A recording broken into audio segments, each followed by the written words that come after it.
गुरुर्ब्रह्मा गुरुर्विष्णु गुरुर्देवो महेश्वरा गुरु साक्षात परब्रह्म तस्मै श्री गुरुवे नमः। ब्रह्मानंदं परमसुखदं केवलं ज्ञानमूर्ति द्वंद्वातीतं गगनसदृशं तत्त्वमस्यादिलक्षणं एकं नित्यं विमलमचलं सर्वाधिसाक्षिभूतं भावातीतं त्रिगुणरहितं श्री सद्गुरु तन्नमामि। महायोगपीठे तटे भीमरथ्यं वरं पुंडरीकाय धातु मुनीन्द्रे समागत्य तिष्ठं तमानन्दकन्दं परब्रह्मलिंगं भजे पांडुरंगं। पांडुरंगा करु प्रथम नमन पांडुरंगा करु प्रथम नमन। करू प्रथम नमन पांडुरंगा करू प्रथम नमन। दुसरे चरण संताचे दुसरे चरण संताची हो दुसरे चरण संताची त्यांच्या कृपा दाने कथेचा विस्तारू त्यांच्या कृपा दाने कथेचा विस्तारू त्यांच्या कृपा दाने कथेचा विस्तारू त्यांच्या कृपा दाने कथेचा विस्तारू। त्यांच्या कृपा दाने कथेचा विस्तारू त्यांच्या कृपा दाने कथेचा विस्तारू त्यांच्या कृपा दाने कथेचा विस्तारू त्यांच्या कृपा दाने कथेचा विस्तारू। हो बाबाजी सद्गुरु दास तुका बाबाजी सद्गुरु दास तुका बाबाजी सद्गुरु दास तुका बाबाजी सद्गुरु दास। हे पांडुरंगा करू प्रथम नमन दुसरे चरण संतातिया त्यांचा कृपादाने कथेचा विस्तारू बाबाजी सद्गुरु दास तुका।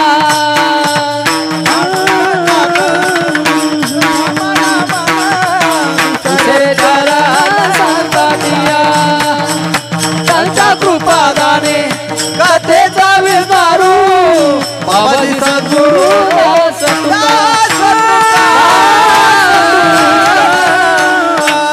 पांडुरंगा करू प्रथम नमन दुसरे चरण संतांची त्यांच्या कृपादाने कथेचा विस्तारू बाबाजी सद्गुरु दास तुका।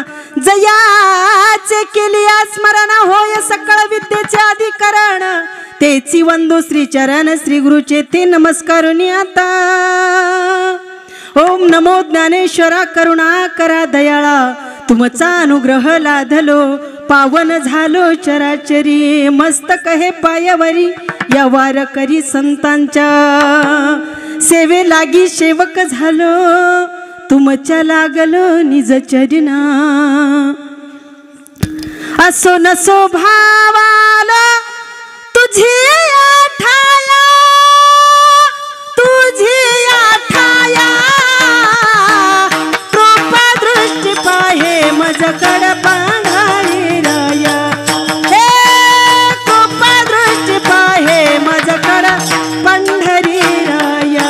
हे असो नसो भावाला तुझी आठाया तुझी आठाया कृपादृष्टी पाहे मजकड पंढरी राया। कृपादृष्टी पाहे मजकड पंढरी राया। हे असो नसो भावाला तुझी आठाया कृपादृष्टी पाहे मजकड पंढरी राया। कृपादृष्टी पाहे मजकड पंढरी राया। हे असो नसो भावालो तुझी आटाया कृपादृष्टी पाहे मजकड पंढरी राया। कृपादृष्टी पाहे मजकड पंढरी राया।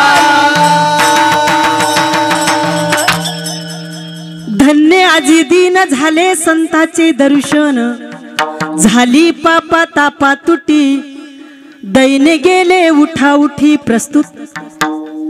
प्राप्त प्रसंगी, प्राप्त स्थळी, प्राप्त सेवेसाठी निवडलेला अभंग, वैराग्याचे महान भक्त, भगवत भक्त असणारे, ज्यांनी पंचमवेद अशा प्रकारची निर्मिती केली, वैराग्यांची मूर्ती जगद्गुरु तुकोबराय यांचा सर्वांच्या परिचयाचा आणि सर्वांच्या पाठातील अभंग आजच्या कीर्तन सेवेसाठी निवडलेला आहे. कीर्तन सेवेला आरंभ करण्यापूर्वी अल्पसा परिहार देणं अत्यंत गरजेचं आहे. आपल्या या पुण्य आणि पवित्र अशा हनुमंतरायांच्या प्रांगणामध्ये चालत असलेला अखंड हरिनाम सप्ताह, या सप्ताहामधील दुसऱ्या दिवसांची कीर्तन पुष्प माझ्यासारख्या थोर पामराकडे तुम्ही मोठ्या अंतकरणाने सेवा करण्याचा योग मला प्राप्त करून दिलाय. आणि मोजे हिंगणी या गावातील सर्वच संयोजक नियोजक मंडळी असतील आणि गावकरी मंडळी सर्वांच्या माध्यमातून चालत असलेला हा अखंड हरिनाम सप्ताह. आणि या सप्ताहामध्ये आजच्या कीर्तनासाठी उपस्थित गुणोजन मंडळी, हरिभक्त परायण, गोड ज्यांचं गायन अशा प्रकारचं आहे असे आमचे भिकाजी महाराज, त्यांना मनापासून धन्यवाद. तसेच परमप्रेमस्नेही, ज्यांचा स्वभाव गोड आहे आणि गायनही गोड आहे, अशा प्रकारचे आमचे शिवशेजारचेच म्हणलं तरी काही हरकत नाही, दादारावजी महाराज देवगावकर यांचं वर्णन करायला जर गेलं तर ती म्हणजे एक चौरंगी चीर आहे. कुठं जरी कोणता वीट लागत नसली, दगड लागत नसला की त्यांना लावून टाकायचं, म्हणजे घर बांधकामाला नाही बरं का. जर इथं वाजवणाराची कमी असेल तर मृदंगावर बसवायचं, कथेमध्ये तबला वाजवणारीची कमी असेल तबला वाजवाय बसवायचं, गायन करणाऱ्यांची कमी असेल गायन करायला लावायचं. असे आमचे दादारावजी महाराज, त्यांनाही मनापासून धन्यवाद. तसेच हरिभक्त परायण ज्यांनी आज चाल म्हणली असे जामगव्हाणकर महाराज आहेत ना,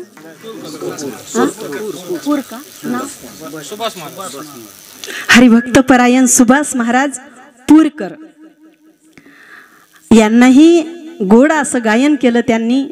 तुमच्यासारखं गायन महाराज आम्हाला येत नाही बरं का, कारण तुम्ही क्लासिकल गाणारे, पाणीसा पाणीसा आम्हाला काही कळत नाही. आम्ही म्हणजे कुठं हनुरुमन असं म्हणायला काही हरकत नाही. आमचं असं गायन ते पाणीसा पाणीसा आम्हाला कळत बी नाही, आणि ते खरं सांगायचं म्हणजे आम्हाला ऐकायला ऐका नाही. आणि मग जी गोष्ट रुचकर स्वतःला लागते का तीच ऐका वाटते महाराज, काही बी कसं ऐका वाटन बरं का. पण गोड गायन केलं महाराज, तुम्हाला मनापासून धन्यवाद. तसेच आमचे हरिभक्त परायण मृदंग वाजवणारे भैया, काय नाव आहे, हा कार्तिक महाराज, ज्याची वारी करतो आपण, आषाढी कार्तिकी पंढरीची वारी.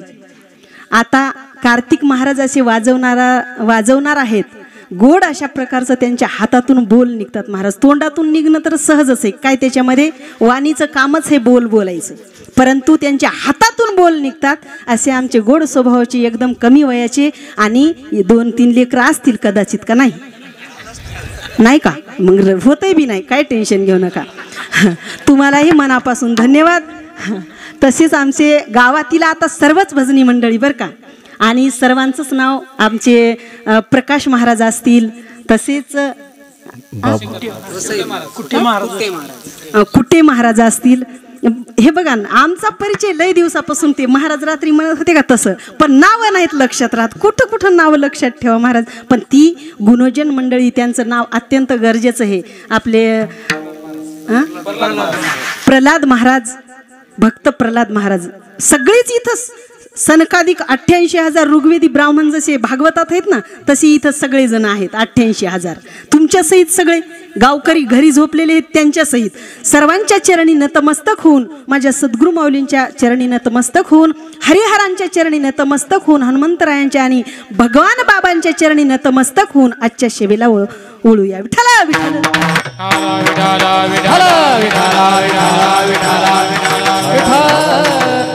जगद्गुरु तुकोबरा या अभंगामध्ये संताचं दर्शन झाल्याच्या नंतर काय काय जात या अभंगातून गोड तुकोबरायांनी चिंतन केलं.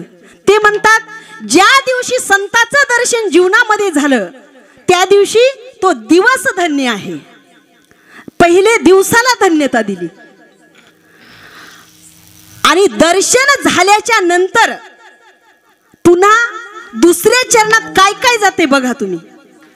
एवढा फायदा आहे या अभंगामध्ये. या अभंगात नाही तर या अभंगातून ज्याचं दर्शन आपल्याला घ्यायचंय त्या महात्म्याचं दर्शन होतं अत्यंत गरजेचं आहे. कारण संत महात्म्याचं जीवनामध्ये दर्शन झालं का काय होतंय म्हणतात, झाली पापा तापा तुटी. पाप ताप हे ताप 3 आहेत आणि पाप एक नाही, पाप अनंत असतात. महाराज पाप अनंत असतात आणि ताप मात्र 3 आहेत. या 3 तापाचं आणि पापाचं सुद्धा काय होते, तुटी होती. म्हणजे तिन्ही बी निघून जातात. एवढंच नाही तर परत काय होते, दैने जाय उठा उठी. दैने म्हणजे प्रत्येकाला दैने जावं असंच वाटते ना. हो, आम्ही रात्रंदिवस तुमच्या गावात लेकर बाळ सोडून आलो कशासाठी, आमचं दैने जावं म्हणूनच आलो ना, हे की नाही. दैने म्हणजे गरिबी आणि काय व्हावं, श्रीमंती व्हावी याच्यासाठी. मग दैने सुद्धा जाते. तुकोबराय सांगतात, संताचं दर्शन एकदा जीवनामध्ये झालं का दुसऱ्या चरणामध्ये पाप ताप आणि दैने ह्या 3 गोष्टी जातात. परत काय होतंय जीवनामध्ये, संताचं दर्शन झाल्यावर म्हणले, अरे जीवनामध्ये असं होतंय का ती कुठंच भेटत नाही आणि कुठं नाही बी, अशा प्रकारचं समाधान प्राप्त होतं. समाधान प्राप्त होतं. आता बरेच लोक आहेत, गडगंज संपत्ती आहे, पैसा आहे, सगळ्या गोष्टी आहेत, परंतु समाधान मात्र कोणालाच नाही. आहे का समाधान? नाही महाराज, समाधान नाही. परंतु ते समाधान कुठं आहे, ज्या दिवशी संत महात्म्याचं दर्शन होईल ना त्या दिवशी समाधान प्राप्त होतं. समाधान तर प्राप्त होतं, परंतु जे जगतभर फिरणारं मन आहे ना, हे मन सुद्धा संताच्या चरणाजवळ स्थिर राहतं. मग असे संत महात्मे ज्या दिवशी घरी आले का त्या दिवशी तुकोबराय म्हणतात, येरी तुम्ही काही सण साजरा करू नका, येरी दिवाळी साजरी करू नका, दसरा करू नका, पण संत महात्मे ज्या दिवशी घरी येतील त्या दिवशी तुम्ही दिवाळी आणि दसरा साजरा करा. तोच खरा दिवाळी दसरा आहे. विठ्ठल विठ्ठल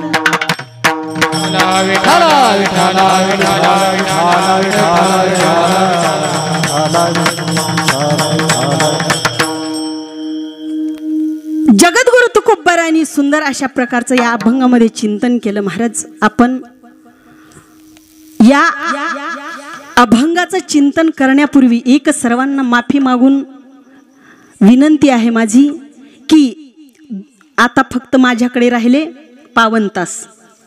52 तासामध्ये या अभंगाचं चिंतन होणं, किंवा 52 तासात नाही तर 52 वर्ष जरी गेले तरी अभंगाचं चिंतन संपत नाही महाराज. कारण इतके गोड अभंग जगद्गुरु तुकोबरायांचे आहेत.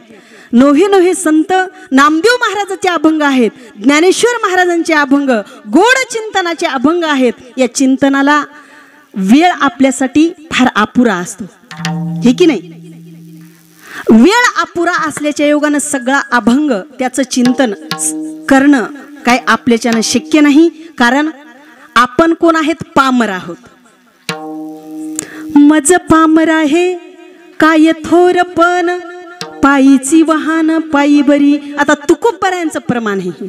तुकोबराय म्हणतात, आता तुकोबरायासारखी श्रीमंती कोणाकडे होती का? अनंत संपत्तीवान असलेले तुकोबराय, पण ते स्वतःला पामर म्हणून घेतात. मग आपल्यासारखे ही जीव किती पामर असतील याचा काही विचार आहे का? पण आपल्याला कधी पामर आहोत असं कधीही वाटत नाही महाराज. त्याला प्रत्येकाला असं वाटते का माझ्यासारखा कोणीच नाही, माझ्यासारखा श्रीमंत कोणी नाही, माझ्यासारखा देखना कोणी नाही, माझ्यासारखा श्रेष्ठ कोणी नाही, असं ज्याचं त्याला प्रत्येकाला वाटते. कोणाला कशाचा अहंकार, कोणाला कशाचा अहंकार. परंतु माझ्या तुकोबराला कशाचाही अहंकार नव्हता आणि त्यांनी गोड या अभंगामध्ये चिंतन केलं आणि चिंतन करत असताना एकच सांगितलं की जीवनामध्ये तुम्ही कोणतीही गोष्ट करत असाल का तर संत महात्म्यांनी सगळ्या गोष्टी शास्त्रामध्ये सांगितल्या. कोणत्या कोणत्या प्रपंच करत असाल तर प्रपंच ही शिकवला. बघा तुम्ही श्रीमद भागवत हे मरावं कसं शिकवतं, श्रीमद भगवत गीता जगावं कसं शिकवते आणि रामायण जीवनामध्ये राहावं कसं, नात्यामध्ये कसं राहावं प्रत्येकानं हे शिकवत असतं. मग प्रत्येक ग्रंथ काही ना काही शिकवतो ना, तर त्यावेळेला ग्रंथाकडे पाहून जीवन जगलं पाहिजे. बरं आपल्या मनानं जर आपण करू काही परमार्थ तर ती काय म्हणतात ज्ञानोबर आहे, मनोमार्गे गेला तेथेची मुकला, मनोमार्गे गेला तो तेथेची मुकला. मनाच्या मार्गाने गेला की तो तेथेच मुकत असतो, कारण मन कुठेही नेते. मन कसं आहे, चंचल आहे. त्या मनाचा वेग इतका चंचल आहे, इतका चंचल आहे की त्याला लगेच कुठं जायला. आता बहु चंचल चपळ, बहु चंचल चपळ, बहु चंचल चपळ, बहु चंचल चपळ. जाता येता नलगे वेळ, जाता येता नलगे वेळ, बहु चंचल चपळ, बहु चंचल चपळ. जाता येता नलगे वेळ, जाता येता नलगे वेळ, बहु चंचल चपळ, बहु चंचल चपळ, चपळ. चंचल चपळ जाता येता न लगे वेळ. कोणाला? मनाला. मन असं आहे, या ठिकाणी कीर्तनात तर बसलेला आहे, परंतु त्याला जर आठवण आली घरची तर घरच्या कुलपाला झटके देते. जाग्यावर, जाग्यावरच कुलपाला लागलं का नाही काय माहिती. गडबडीत शेजारणी आल्या बोलवायला तसंच कसंही गडबडीत लावलं, पण लागलं का नाही हे जोपर्यंत बाई घरी जात नाही तोपर्यंत तिच्या मनामध्ये सारखा तोच विचार घुमत असतो. आणि जेव्हा घरी जाईल मग कीर्तन ऐकून काय फायदा आहे. या मनाची गती अशी आहे महाराज, वेळच लागत नाही. ते कुठपर्यंत जाईल आणि कसं मुंबई दिल्ली फिरून येईल सांगता येत नाही बरं का. आणि म्हणून या मनाचा विचार करण्यापेक्षा हे मन संताच्या संगतीमध्ये लावा. तेथे धाव घेवे, मना तेथे धाव घेवे, मना तेथे धाव घेवे, मना तेथे धाव घेवे, मना तेथे धाव घेई, मना तेथे धाव घेई, मना तेथे धाव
राहे विठोबाचे पायी. मनाला कुठं लावायचं? एकतर भगवंताच्या चरणात किंवा संताचे संगती.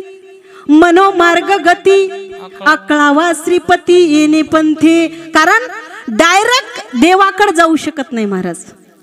मंत्र्याला भेटायचं म्हणल्यावर डायरेक्ट मंत्री भेटते का आपल्याला? त्याच्या हाताखालचे कितीतरी आपल्याला त्याच्या पाया पडावं लागतं आणि मग कुठंतरी मंत्र्याला एका वर्षानं भेट. आज आपण इच्छा केली मंत्र्याला भेटण्याची तर पुढच्या वर्षी भेट होती का? त्याच्या अगोदर भरपूर जण असतात ना त्याच्यामुळं. आणि म्हणून देवाला साक्षात जगाच्या मालकाची भेट घ्यायची म्हणल्यावर का डायरेक्ट होती का महाराज? नाही ना. त्याच्यासाठी काय लागते? जीवनामध्ये संत महात्मे लागतात. संत महात्मे जीवनात लागतात म्हणण्यापेक्षा ते भेटणंच फार कठीण आहे, हे की नाही? बहु अवघड आहे संत भेटी. बहु अवघड आहे संत भेटी. बहु अवघड आहे संत भेटी. बहु अवघड आहे संत भेटी. बहु अवघड आहे संत भेटी. बहु अवघड आहे संत भेटी. बहु अवघड आहे संत भेटी. बहु अवघड आहे संत भेटी. परी जग जेठी करुणा केली. परी जग जेठी करुणा केली. परी जग जेठी करुणा केली. ऐसे वर मम दावी नारायण.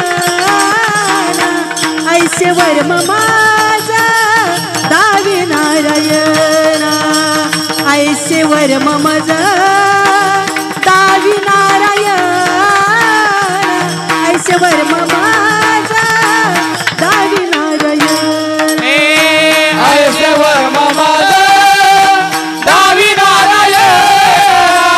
ऐसे वर मम दावी नारायण. ऐसे वर मम दावी नारायण. ऐसे वर मम दावी नारायण.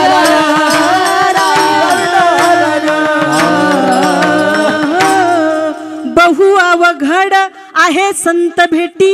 परी जग जेठी करुणा केली.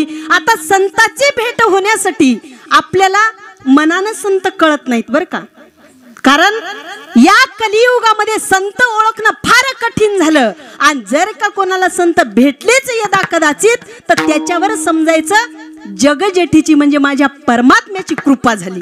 कारण त्याची कृपा झाल्याशिवाय आपल्याला संत महात्मे भेटू शकत नाहीत. आणि जर का कृपा झाली तर मग आपणची देव होय गुरु. साक्षात भगवंतच संताच्या रूपामध्ये येतो आणि आपल्याला भेट देतो महाराज. आणि भेट दिल्याच्या नंतर या जीवानं काय केलं पाहिजे? तद्विधी प्रणिपातेन परिप्रश्नेन सेवया उपदेक्षन्ति ते ज्ञानं. ज्ञानीन तत्वदर्शिनः तनुमनु जीवे शरणासी लागावे. अगर्वता करावे दास्य सकळ. संताच्या चरणाजवळ जावं आणि संतांना आपला प्रश्न विचारावा की मी जन्माला आलो, मी नेमका आहे कोण? सांगा ना महाराज तुम्ही मला, मी कोण आहे? जन्माला आलो, मला जायचं कुठं, करायचं काय हे मला काहीही कळत नाही. म्हणून मग संत महात्मे आपल्याला योग्य मार्ग दाखवतात आणि त्या मार्गाने गेल्याच्या नंतर आणि मग त्या दिवशी तुकोबाराय म्हणतात, हा ज्या दिवशी जीवनामध्ये संत महात्मे भेटले आणि खरा दिवस म्हणजे तो कसा आहे? अभंगाचं प्रथम चरण. धन्य आजी दीना, धन्य आजी दीना, आजी दीना, धन्य आजी दीना,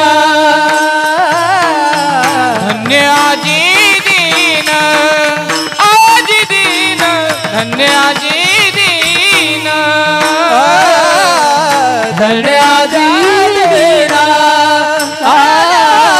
धन्य आजी दीन झाले संतांचे दर्शन झाले संतांचे दर्शन झाली तापाचा पातोटी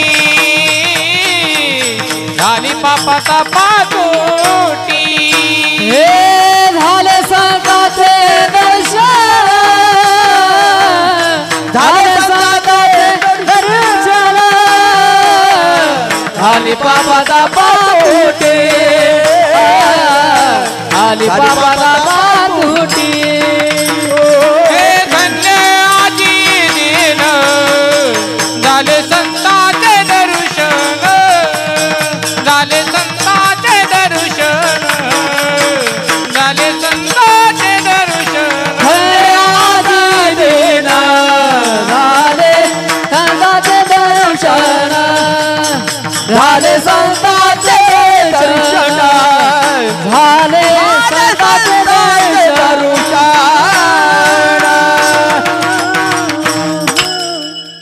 अभंगाच्या प्रथम चरणात जगद्गुरु तुकोबराय सांगतात, धन्य आजी दीन झाले संतांचे दर्शन. हा दिवस धन्य आहे की ज्या दिवशी या जीवाला संत महात्म्याची भेट होईल, तो दिवस धन्य आहे. महाराज तुकोबरायांनी अनेक ठिकाणी दिवसाला धन्यता दिली, काही काही ठिकाणी काळाला धन्यता दिली. काळाला कोणी धन्यता देते का महाराज? काळ म्हणजे तो नाही बरं का, म्हणजे आपल्याला ज्या वेळेला शेवटी नेतो का तो काळ नाही, तर आताचा सध्या जे काळ चालू आहे ना, म्हणजे 3 काळ आहेत ना, भूतकाळ, भविष्यकाळ, वर्तमान काळ. तर वर्तमान काळाला धन्यता दिली. त्या काळाला का बरं धन्यता दिली असेल? की त्या काळाला धन्यता देण्याचं कारण एवढंच आहे की त्या काळामध्ये संत संग घडला आणि म्हणून त्या काळाला सुद्धा धन्यता दिली. विठ्ठल विठ्ठल विठाला विठाला विठाल विठाल विठाल विठाल विठाला विठाल. भूका लागल्या का भजनी मंडळ? काळाला धन्यता दिली, बऱ्याच गोष्टीला. माता पित्यांना धन्यता दिली. माता पित्यांना का बरं धन्यता दिली असेल? संत भेटी धन्य काळ संत भेटी धन्य काळ संत भेटी धन्य काळ संत भेटी पायी मिठी पडिली तो पायी मिठी पडली तो पायी मिठी पडली तो पायी मिठी पडली तो संदेहाच्या सुटल्या गाठी संदेहाच्या सुटल्या गाठी आता सुटल्या गाडी आता सुटल्या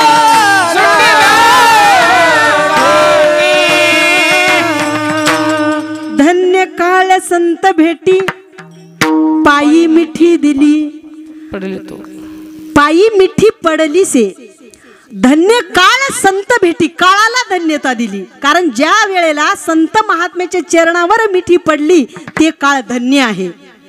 धन्यता अनेक ठिकाणी तुकोबरायांनी दिली, कारण त्यांच्या जीवनामध्ये जसा जसा अनुभव आला आणि तसं तसं जगद्गुरु तुकोबरायांनी तुम्हा आम्हाला सांगितलं. अनुभव आले अंगा हो हो हो अनुभव आले अंगाचे या जगाले तसे ते या जगाले हे अनुभवाले अंगा अनुभवाले अंगा हे या जगाले तसे हे या जगाले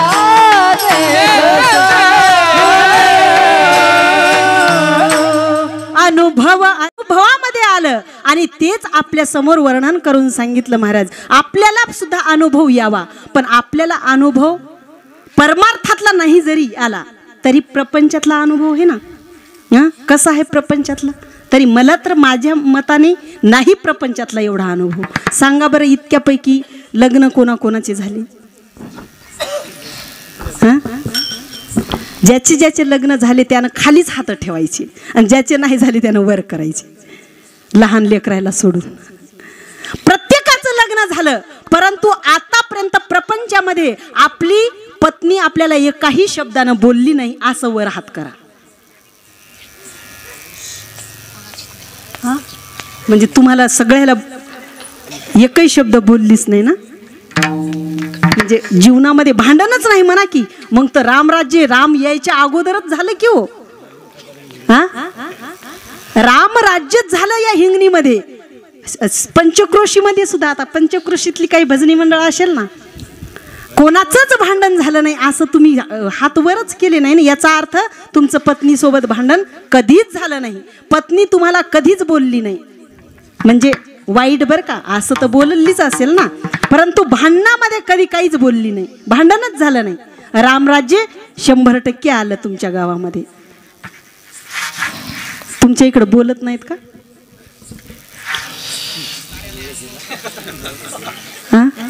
तुम्हाला एक सांगू का, माझ्या कीर्तनाला समजा कोणी आला असेल ना तर काहीतरी कॉमेडी होईल अशा हिशोबानं अजिबात यायचं नाही. आणि माझं कीर्तन नाही घेतलं तरी चालते, पण आपल्याला काही कॉमेडी येत नाही बरं का. आपण अभंग सोडून दुसरीकडे काही जाऊ शकत नाही. त्याला धरून धरून त्याच्या भितडाच्या कडीकडीनं राहतो आपण. कॉमेडी आपल्याला येतच नाही तर काय सांगावं, है की नाही. रात्री तुम्हाला मजा वाटली असेल ना, कारण आमचे पारदे महाराज म्हणजे कॉमेडी करणारे आहेत महाराज. आपल्याला ती कॉमेडी जमत नाही. आमच्या गुरु महाराजांनी ज्या पद्धतीने आम्हाला सांगण्याचा प्रयत्न केलाय आम्ही त्याच पद्धतीने बोलतो. फक्त एवढं सांगा, लग्न झाले की नाही? पुरुष मंडळी झाले असेल ना. तुम्हाला एक सांगते बघा आयडिया, पत्नीला ताब्यात कसं ठेवायचं. ती जर रागावली ना कधी तर तिला कसं ताब्यात ठेवायचं एक मंत्र देते मी तुम्हाला, म्हणजे कधी तुमच्या लक्षात राहील. यदा कदाचित इथं जवळपासची कोणी आली का पंचक्रोशीतील मंडळी? तुम्ही आले का? कुठले?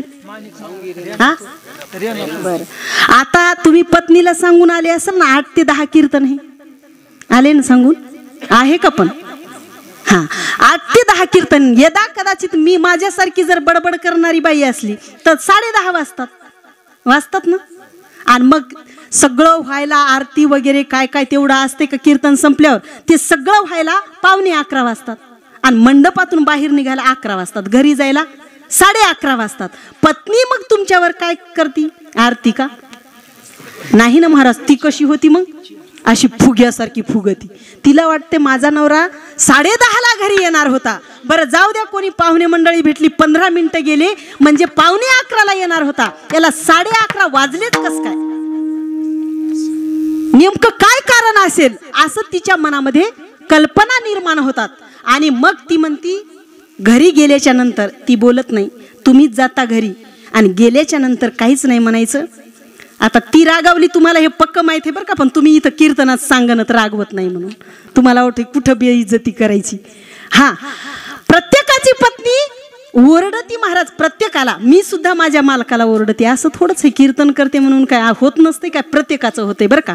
आणि तुमची पत्नी तुमच्यावर रागवल त्यावेळेला एकच मंत्र सांगते, हे घरी कुठं उशीर झाला आणि ती रागावलेली दिसली, आपल्या माणसाचा आपल्याला तेव्हाच कळते. चेहरा पाहिला की रागावली का खुश आहे हे आपलं कळते. आणि गेल्याच्या नंतर काहीच नाही, आपलंच म्हणायचं, बडबड करायचं, तिला काही बोलायचं नाही. हाताने गिलास घ्यायचा, माठाजवळ जायचं आणि म्हणायचं, हो ती परभणीची बाई होती, कीर्तन छान सांगू लागली, पण मला समजणं गेलं, ती काही जोक सांगत नव्हती, काहीच नाही असं आपला म्हणायचं. पण आता त्या बाईला विचारायचं होतं मला की तुम्ही जोक का सांगत नाही. तेवढ्यामध्ये हिचा बापच भेटला. ती अशी जाग्यावर बाजावरची उठूनच उभी राहती. आणि माझे पप्पा आलते, तुम्हाला बोल म्हणायची गरज आहे का? नाही. माझे पप्पा आलते का म्हणते, की तुम्ही म्हणायचं हो आलते ना. मग काय म्हणले? नेमकं तुझ्या पप्पाला बोलायचं की पचकन तुझी मम्मी मधातच बोलली बघा. म्हणजे माझी मम्मी बी आलती का? खुश झाली का राहिली? परत पुन्हा तिला जास्त उकलवायचं असेल, जास्त बोलायला लावायचं असेल की लगेच काय म्हणायचं? ती म्हणती माझी मम्मी काय म्हणली हो? नेमकीच तुझी मम्मी बोलणार आहे की तुझी बहीण बोलली? म्हणजे माझी बहीण बी आलती का? बाई सगळ्याच आलत्या, तुम्ही मला नेलं असतं तर म्हणायचं उद्या घेऊन जातो तुला. बघा किती किती खुश होती ती, अत्यंत खुश होती. महाराज हे मंत्र आहे माणसाला, बरं ह्याच पद्धतीचा नाही, असे बरेच मंत्र माझ्याकडे आहेत पण मी सांगत नसते. काहून? मला काय करायचं तुमच्यावर रागवल्यात रागवल्या. विठ्ठला विठ्ठल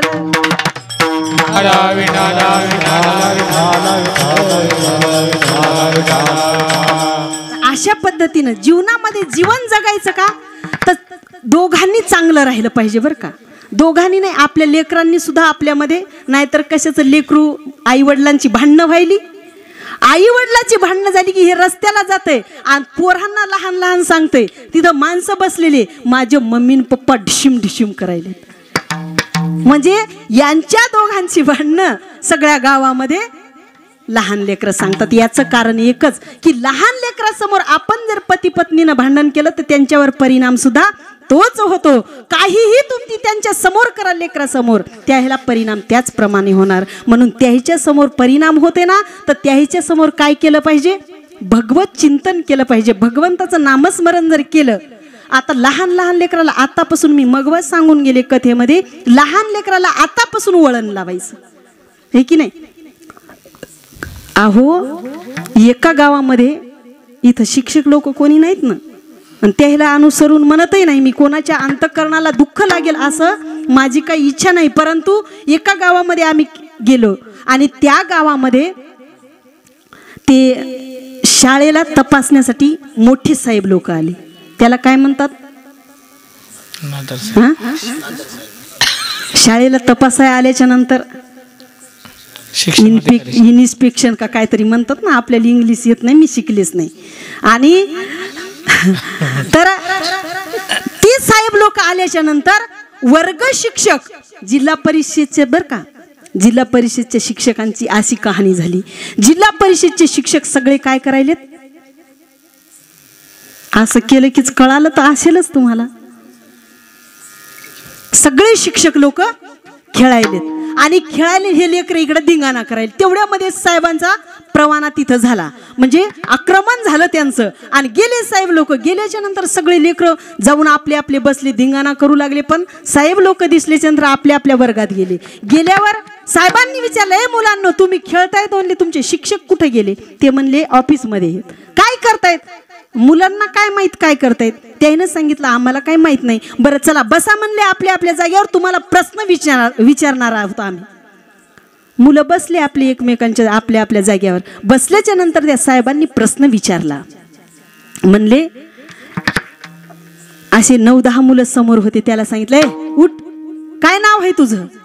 त्यानं सांगितलं माझं नाव खंड्या. आपले खंड्या पांड्याच नाव राहतात ना. माझं नाव खंड्या आहे. ते म्हणे सांग, रावणाची लंका कोण जाळली रे? ते म्हणलं आई शपथ साहेब मी नाही जाळली. काय म्हणे? आई शपथ मी नाही जाळली. ते म्हणलं अरे मी प्रश्न विचारलाय तुला. हो सर तुम्ही म्हणायले, पण मी काय लंका जाळली नाही, दुसऱ्याला प्रश्न विचारलाय. सांग रावणाची लंका कोण जाळली? ते म्हणलं मायच्यान मी नाही जाळली. माझ्या आईचं एवढंच सांगणं आहे का तू घरातून निघाला का शाळेपर्यंत जायचं, आणि शाळेतून निघाला का घरापर्यंत यायचं. मी कोणाचं काहीही जाळलं नाही हो, मला माफ करा, मी लय गरीबाचा मुलगा आहे. ते म्हणले आता काय कमाल झाली बा, हे मुलांना काहीच कसं माहित नाही. त्यानं काय केलं, महाराज साहेबांनी तिसऱ्या मुलाला विचारलं, ए उठ तू, सांग रावणाची लंका कोण जाळली? ते तर रडायलाच लागलं. मी तर जाळलीच नाही म्हणे, मला काहीच माहित नाही म्हणे. ते साहेबांत एक बिस्लरी होती, घट घटच हाणली महाराज. तेव्हा कमालच आहे का नाही, एकही मुलगा सांगत नाही रावणाची लंका कोण जाळली. तर शेवटी मास्तर लोकांना बोलवलं. म्हणले सर सांगा ना, हे विद्यार्थ्यांना तुमच्या काही शिकवताय का नाही तुम्ही?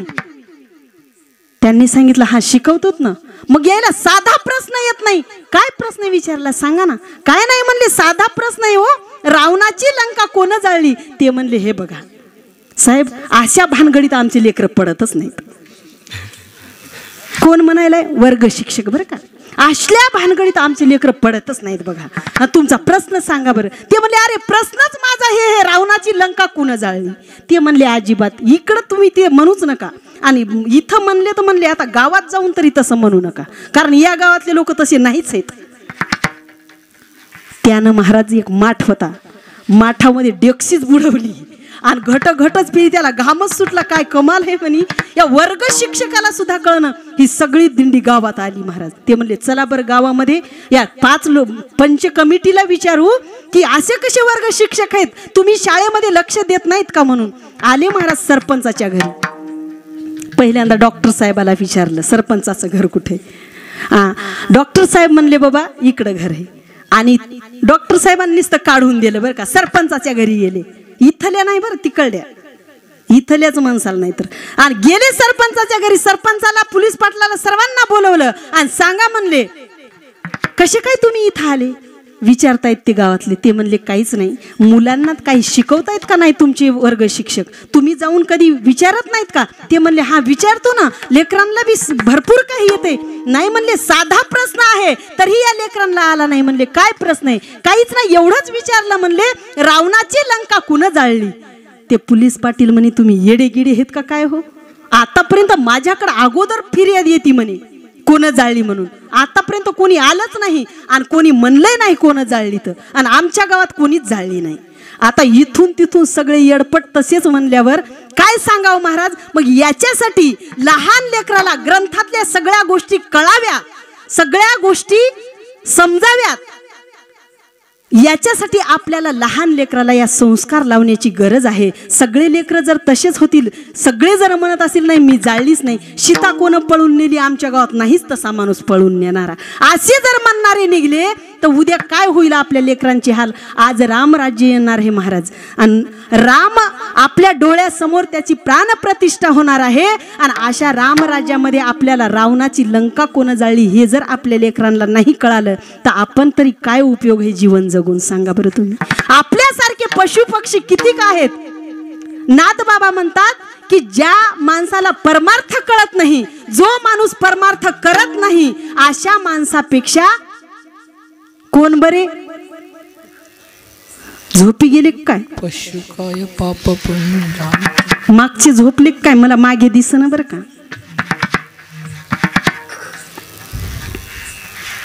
विठ्ठल विठ्ठल हला विठाला विठाला विठाला विठाला विठाला हला विठाला विठाला विठ्ठल. जो परमार्थ करत नाही अशा माणसापेक्षा पशु पक्षी बरे, कारण त्याला स्वतःचं जीवन जगणं तरी कळते, हे की नाही. जो भजन करत नाही, कधी पूजन करत नाही, कधी काही करत नाही का, आणि त्याच्याही पेक्षा ज्याच्या तोंडातून नामस्मरण येत नाही त्याला सुद्धा नाथबाबा म्हणतात की ते सर्पाचं बीळ आहे. बीळ सर्पाचं म्हणजे नळा आहे, आणि त्या नळ्यामध्ये काही टाका ते गप्प गप्प खाते, त्या नळ्यामध्ये काही टाका. आणि असा नळा काय उपयोगाचा आहे हो. एवढं सुंदर शरीर दिलंय, आणि या शरीरानं भगवंताचं नामस्मरण करायचं, भगवंताचं चिंतन करायचं सोडून आपण काय करतो, अधोगतीला जाण्याच्या मार्गाकडे आहोत महाराज. प्रत्येक या शरीरातला अवयव म्हणजे काही ना काही कारणास्तव आहे. बघा तुम्ही, काकड्यामध्ये अभंग आहे, त्या अभंगामध्ये प्रत्येक अवयवाचं काय काम आहे हे सांगितलं. डोळे जारे सुख डोळे घाले सुख, महाविठोबाचे मुख घेई घेई घेई घेई महादेवाचे नाम विठोबाचे. गोड नाम विठोबाचे,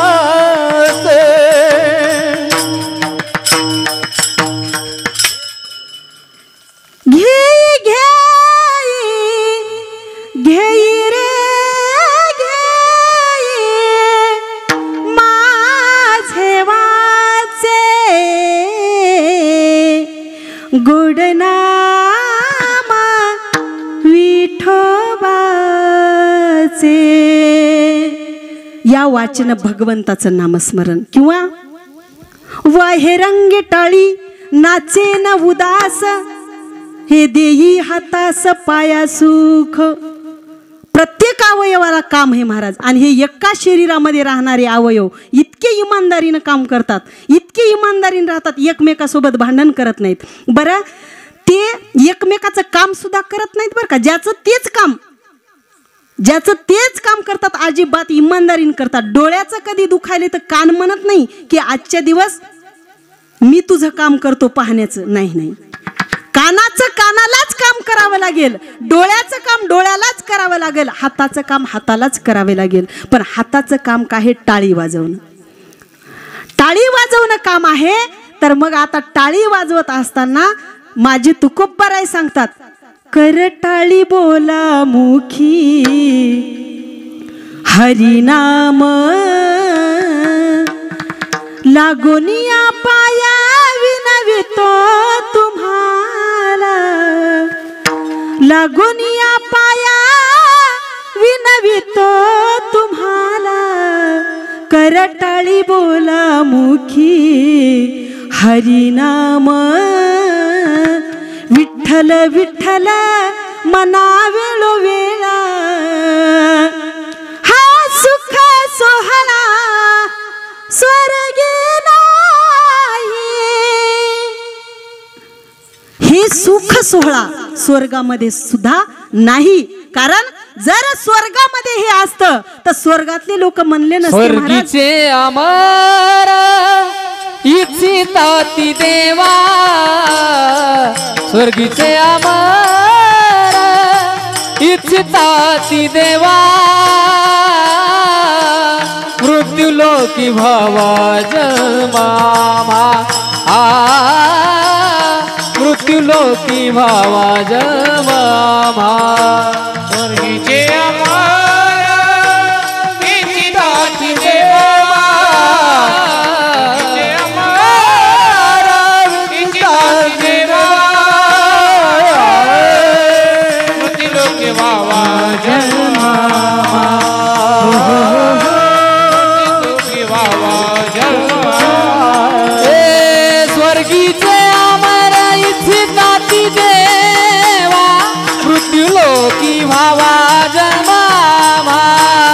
मृत्यू लोकी भावा जन्मामा, स्वर्गीचे अमर इच्छिताती देवा, मृत्यू लोकी भावा जन्मामा, मृत्यू लोकी भावा जन्मामा. स्वर्गीचे अमर इच्छिताती देवा, मृत्यू लोकी व्हावा जन्मामा. कशासाठी? नारायण नामे होऊ जीवन मुक्त. भगवंताचं नामस्मरण करण्यासाठी या मृत्यू लोकात यावं लागतं. आणि मृत्यू लोकात आल्याच्या नंतर आपल्याला नामस्मरण. बरं, मृत्यू लोकात यायचं ना तर नेमकं आपल्या पाप पुण्यानुसार आपल्याला जन्म प्राप्त होतो, हे की नाही? पाप पुण्यानुसार. कारण जर जास्त पाप असेल तर पशु पक्षाच्या योनीला जावं लागतं, जास्त पुण्य असेल तर स्वर्गाची प्राप्ती, आणि जर समान पुण्य असेल तर पाप पुण्य करोनी जन्मा येतो प्राणी, पाप पुण्य करोनी जन्मा येतो प्राणी, नरदेह येऊनी हानी केली. पाप पुण्य करोनी दोन्हीचं समान, पाप आणि पुण्य दोन्ही समान जर असेल ना तर मग मनुष्य येऊनी प्राप्त होती. पण सरासरी असं होणं शक्य नाही.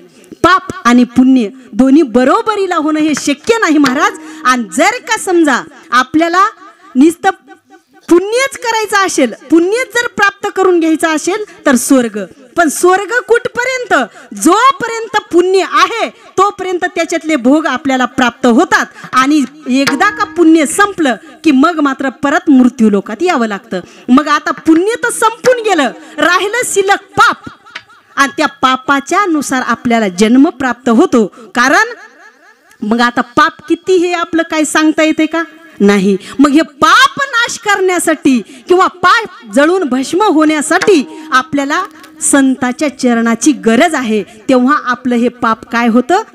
जळून जाता अभंगाचं दुसरं चरण. झाले पाप ताप कोटी झाले पाप ताप कोटी झाली पापा तापा तुटी झाली पापा तापा तुटी झाले पाप ताप कोटी झाले पाप पाप कोटी झाली पापा तापा तुटी झाली पापा तापा तुटी दैना गेले दैना बुटा उठे रे दैन गेले उठावो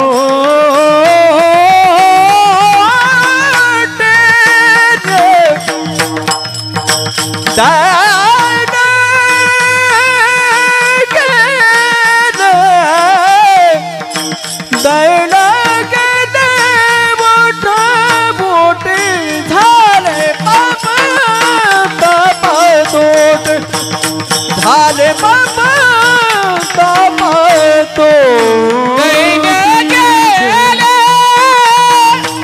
उठा उठी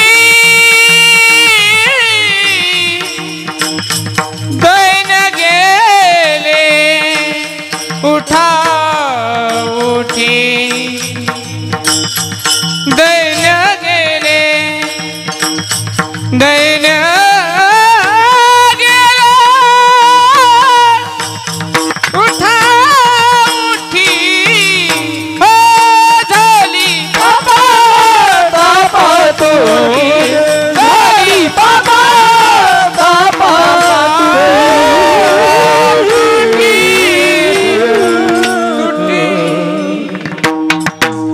झाली पापा तापा तुटी दैन्य गेले उठा उठी. अभंगाच्या दुसऱ्या चरणात तुकोबराय सांगतात त्यानं पापही जातं आणि ताप जातं. ताप कोणता?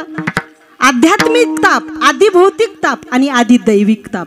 3 प्रकारचे ताप आहेत. हे तिन्ही ताप एकदा संताचे चरण आपल्याला स्पर्श झाले का ती एवढंच नाही तर संताचा सहज जरी स्पर्श झाला तरी बी आपल्या शरीरामध्ये जी खतरनाक असणारी पुन्हा जन्म वासनेचे बीज जळून जाय वासनेचे बीज जळून जाय वासनेचे बीज जळून जाई वासनेचे बीज जळून जाई. संत चरण रज लागता सहज वासनेचे बीज जळून जाय वासनेचे बीज जळून जाय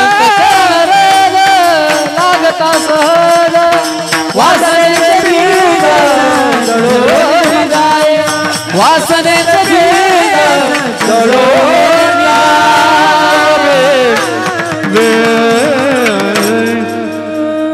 संत चरण रज लागता सहज वासनेचे बीज जळून जाय.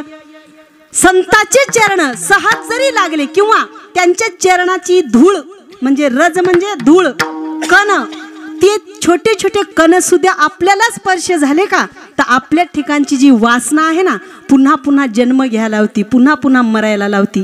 तुम्हा आम्हालाच नाही तर तरी तपोबळी जन्म घेती परित पोवडी जन्म घेती तरी तपोबळी जन्म घेती तरी तपोबळी. हे वासनेचा क्षय होयंत काळी वासनेचा क्षय होयंत काळी वासनेचा क्षय होय अंतकाळी वासनेचा क्षय होय अंतकाळी.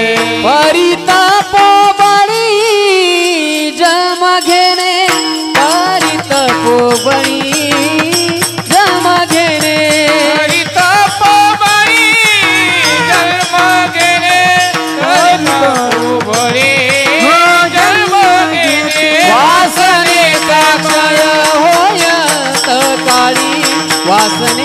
क्षय होय अंतकाळी वासनेचा क्षय होय अंतकाळी वासनेचा क्षय होय अंतकाळी वासनेचा होय अंतकाळी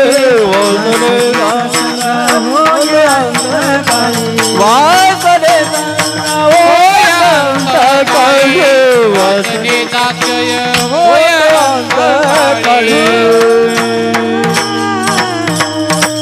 वासनेचा संग होय अंतकाळी तरी तपोबळी जन्मधरी तपस्वी जरी महात्मा असेल तरी बी त्याला वासनेच्या संगतीमध्ये जन्म घ्यावा लागतो. हा पुरावा पाहायचा असेल तर श्रीमद भागवत कथा उघडावी आणि वाचावी. त्याच्यामध्ये कोणाचं वर्णन आहे? ज्याच्या नावावर हा देश झाला, आपण ज्या देशामध्ये राहतो असा भारत देश, आणि या जड भरत राजाची कथा आहे.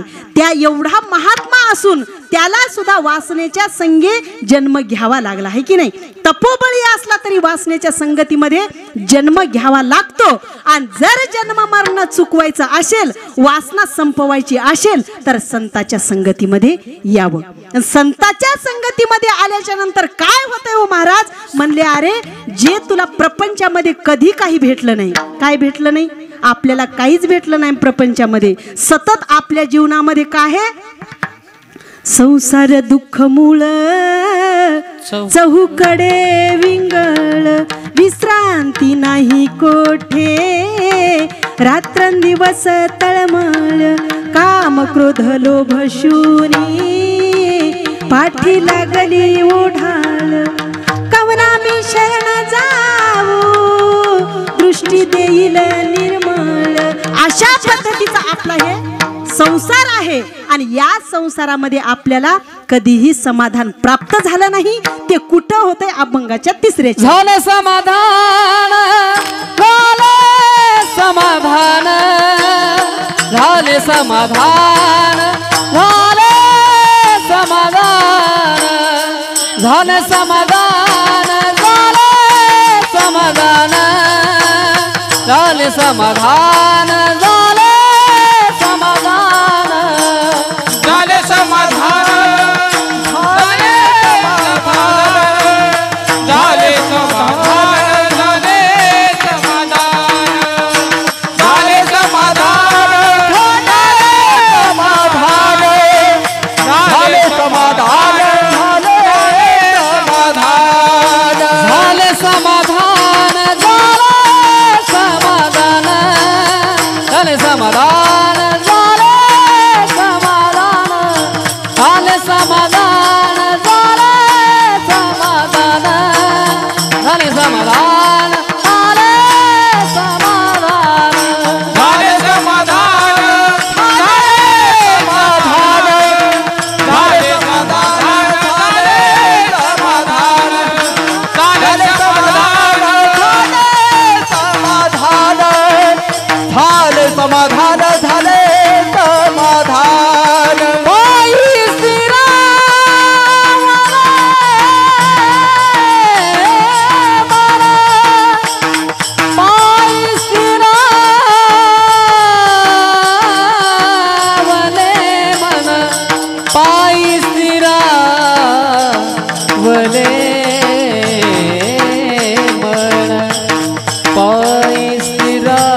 समाधान पायी स्थिरावले मन.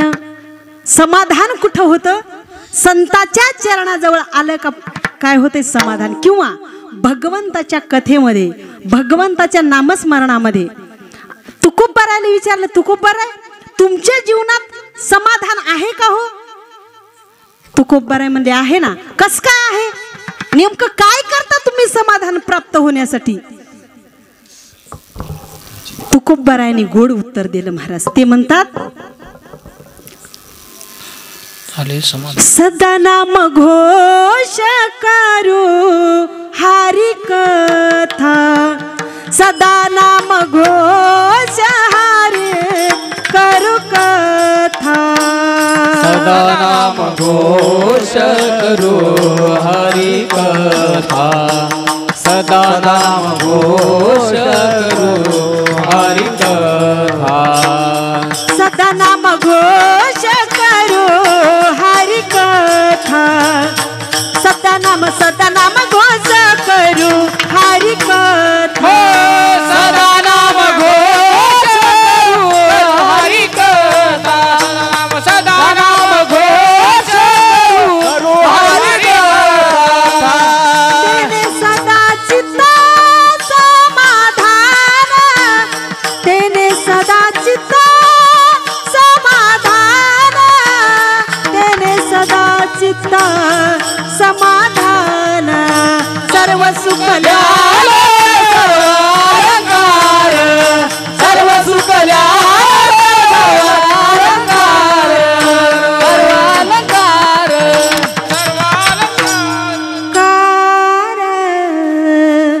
तुकोबाराय सांगतात, सदा नाम घोष करू हरी कथा, तेने सदा चित्ता समाधान. आमच्या जीवनामध्ये आम्ही हरीची कथा, हरीची स्तुती आणि हरीचं चिंतन करतो, म्हणून आमच्या जीवनामध्ये आम्हाला सतत काय आहे? समाधान आहे. आणि त्या समाधानाने आम्ही काय होतो? सतत आनंदी राहतो. सतत आनंदी. आमच्या जीवनात दुःख नावाची चीजच नाही महाराज. आणि आपल्या जीवनामध्ये दुःखाला काही कमीच नाही. पण संत महात्म्याच्या जीवनामध्ये सतत समाधान आहे. आणि असे संत महात्मे जर यदा कदाचित आपल्या घरी आले तर आपण त्या दिवशी काय करायला पाहिजे? आपल्या घरात दिवे लावायला पाहिजे, आपल्या घरात रांगोळी काढायला पाहिजे, आपल्या घरामध्ये आपल्या घराच्या समोर गुढिया तोरणे लावले पाहिजे, हे की नाही? आता सध्या तुमच्या गावात संत महात्मेच आले हो. हे संत नाहीत तर काय आहेत? का तुमच्या नजरेत नाहीत? आहेत ना हो, संतच आहेत. आता ज्या वेळेला संत महात्मे असतात ना, त्यावेळेस कोणत्याच लोकांनी मान्य केले नाही. ज्या वेळेला तुकोबाराय होते, नामदेवराय होते, सगळे संत होते, त्यावेळेला त्या संतांना सुद्धा लोक काही मान्य करतच नव्हते ना महाराज. करत होते का? नाही. मग आता हे सुद्धा संतच आहेत बरं का. या संताला जर तुम्ही मनाभावातून संत मानलं तर संत आहेत. पण तुम्ही जर मानतच नसाल तर मग त्याला काहीही विलाज नाही बरं.